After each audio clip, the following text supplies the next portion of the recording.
So we're continuing with Jack Kirby's Fourth World with Mr. Miracle number 10, part 2. Meanwhile, in one of the many rooms carved out of the underground tunnels, I'll have to leave my wheels and switch to the jets. This must be from many angles. This must be observed from many angles. Place the tranquilized prisoner in that container. You seal the container airtight and stand back. Yes, sir. Gas tank nozzles are clamped to container. Death gas now flowing into inner chamber. Good. Increase flow. Keep it steady. The container imprisoning Mr. Miracle fills with death gas, and there seems no possibility that even a germ could be alive inside that horrible cocoon. That thing will blow up if we pour any more gas in. If you aim to kill him, Head, why didn't you just order us to shoot him? Because of interesting thought images I found while probing his mind. Open the container. But no sooner is the seal removed than a shower of metal tumbles out of the container. Look, it's his chains and bonds, but he's not in them. But that isn't possible. What happened to the prisoner? I don't see any sign of him. He must be in there. He should be bound and dead. This doesn't make sense. There's always room at the top, boys. Now I'm coming out. The guy's a wizard. Look out. Now I'll attend to you, Master Brain. So it's true, you're an escape artist. How imaginative of the opposition to infiltrate us with such an agent. I'm not a spy, but I'm quite willing to ruin this setup of yours, Head. The transplanted brain in this pseudo-tissue skull has developed far beyond your capability to deal with. With incredible swiftness, Mr. Miracle leaps and snares his adversary. You can't see everything, Head, especially the things I hide on my person, things that make you nervous. Shoot him, men. Put those weapons down or kill your boss. He's right, we can't fire. But how could he capture the head without being blasted by a brainwave? Forget about figuring it out. Now I want the surrender of all armed personnel. You'll get nothing. You can no more jam my brainwaves with hidden gadgets than bottle the sun. In a great blast of powerful energy, the head once more blasts Mr. Miracle. Pow! Or prevent a buildup of shock power of this magnitude. That was a mean blast, sir, but he's still alive. Whatever is protecting him must be working pretty good. We've got to get rid of him now, permanently. At that moment, a shrill female voice rings out, and a lash flies through the air with damaging effect. Let him go, you creeps. And I'll get you too, whatever you are. Foolish girl, to overtake this vehicle, you'd have to maneuver as well as it does. What? Look, Scott's body is rising into the air. That thing is controlling him magnetically. Keep going. He's drawing Scott away.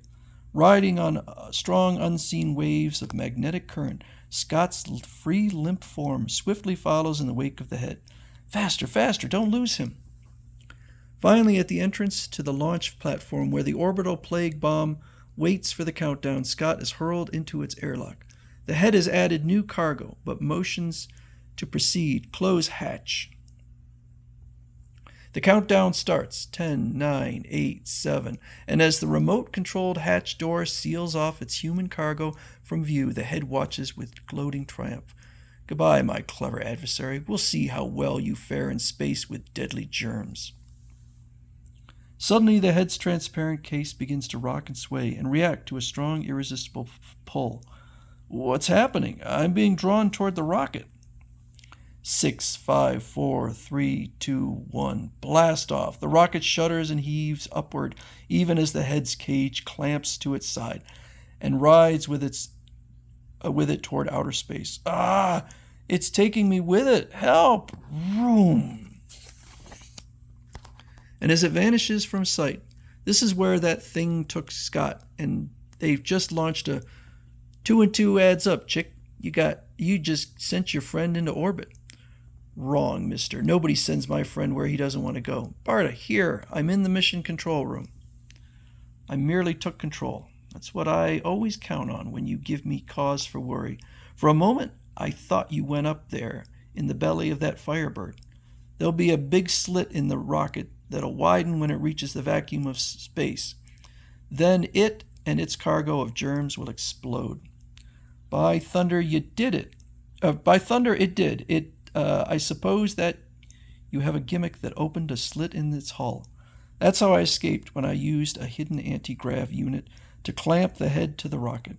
I reversed the unit to heavy gravity status and kept him there all the way up. Our enemy, the head, is gone with his germs. Well, I've just lost a gimmick. My mega rod. It was taken from me when the head zapped us. Don't wonder. Mike McCracken was briefed on the layout here. Try research division. Of course. It's where they'd study the mega rod. The mega rod. Somebody's trying to make off with it. Come back here, you. No, you can't have it. This incredible instrument is a scientific phenomenon. The head's research scientist has become attached to the mega rod. He'll never make it out. He'll never make it to the exit. Whoosh, plonk. That female Hercules, she's blocked my chance to escape. Now hand it over, shrimp. Meanwhile, Mike McCracken is busy at an atomic time switch. So you came to sabotage the place, eh?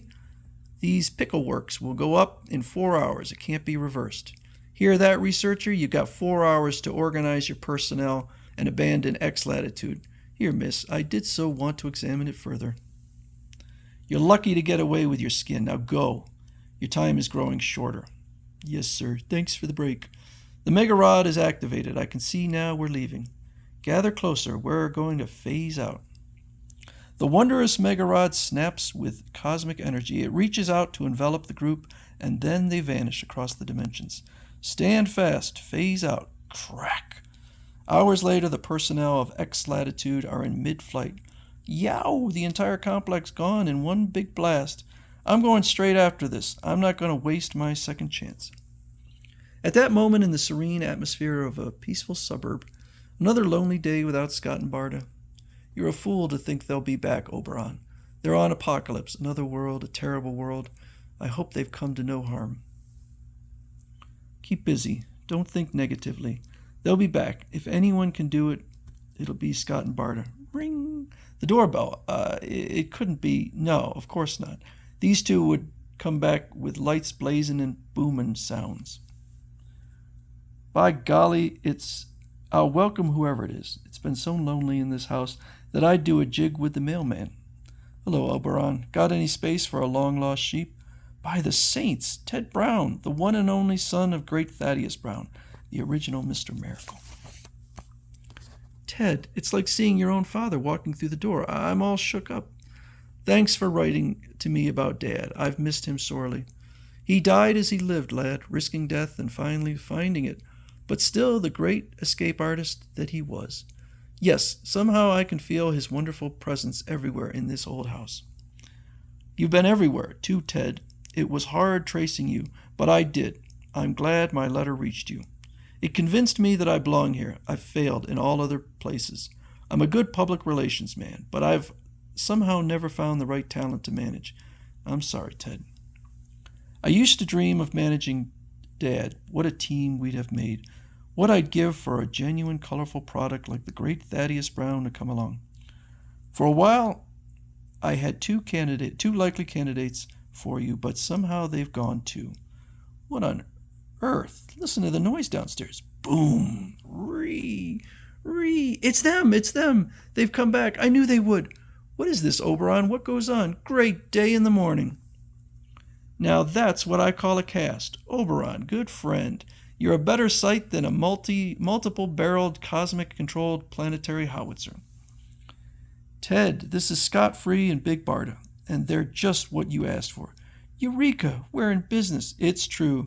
They're in business, but what a business it turns out to be. Life and death set to music, Mr. Miracle, Big Barta, and her female furies. And a force so malignant and an evil that it threatens more than just the greatest show off Earth.